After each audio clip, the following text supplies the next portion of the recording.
पाकिस्तान विरोधातील 1971च्या लढाईत वापरलेल्या रणगाड्याचे सातारा शहरात स्मारक उदयनराजे भोसले यांच्या पुढाकाराने रणगाडा साताऱ्यात दाखल। पाकिस्तानसोबत झालेल्या 1971 सालच्या लढाईत वापरण्यात आलेल्या T-55 रणगाडा शूरवीरांचा जिल्हा असलेल्या सातारा जिल्ह्यामध्ये दाखल झालाय।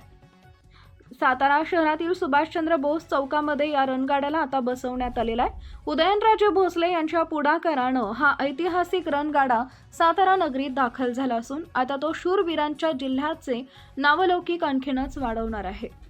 पाकिस्तान सोबत झालेल्या लढाईमध्ये हा रणगाडा 1971 साली वापरण्यात आला होता। या रणगाडाच्या माध्यमातून पाकिस्ताननी शत्रू सैन्यांना यमसदनीत धाडण्यात मोलाचं योगदान या रणगाड्यानं बजावलं होतं। रशियन बनावटीच्या या रणगाड्यानं भारतासाठी तब्बल 38 वर्ष आपली देशसेवा बजावल्यानंतर 24 फेब्रुवारी 2009 मध्ये या रणगाड्याला सेवेतून निवृत्त करण्यात आले।